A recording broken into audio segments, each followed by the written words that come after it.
Au cœur du massif montagneux des Alpes s'élèvent les plus beaux et les plus hauts sommets d'Europe. Le Mont Blanc, le Mont Rose, le Mont Cervin pour ne citer qu'eux.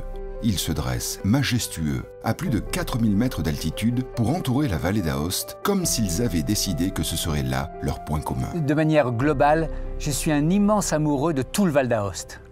Je trouve que c'est en quelque sorte la perle qui est exactement au centre de l'arc alpin.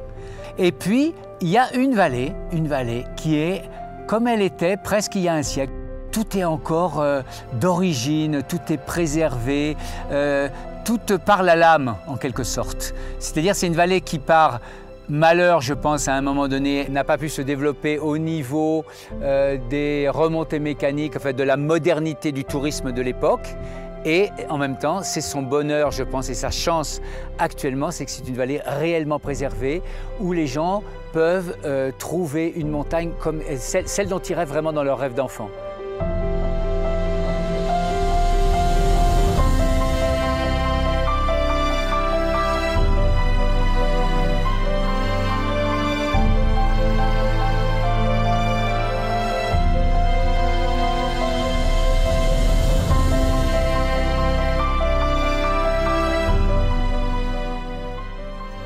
Il y a dans cette vallée des gens qui sont restés eux-mêmes, c'est-à-dire ancrés dans la tradition, mais ouverts vers un tourisme d'avenir.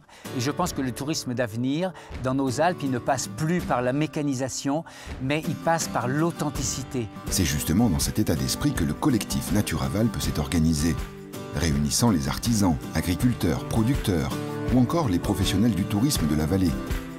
Tous sont animés par la même volonté de proposer une offre touristique complète, tout en défendant un territoire sauvage.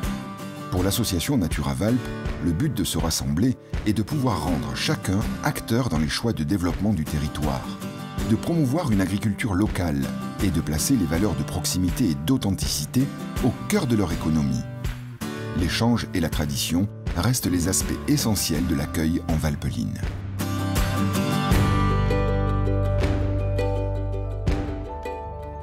Et alors c'est le côté, je trouve, extraordinaire, prémonitoire, mais aussi incroyablement courageux quand tu penses que finalement, ces gens-là arrivent à faire entièrement revivre un pays au niveau des légumes, des potagers, de l'élevage.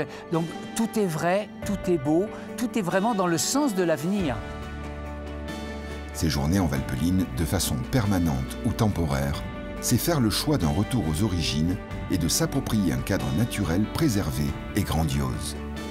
Autour des valeurs de transmission, de générosité et de maintien d'un mode de vie selon une éthique responsable, la vallée de la Valpeline s'inscrit parmi les lieux touristiques d'Italie les plus authentiques et les plus agréables.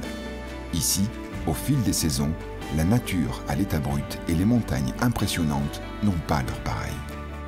Ailleurs, on se sent bien. En Valpeline, on se sent vivre.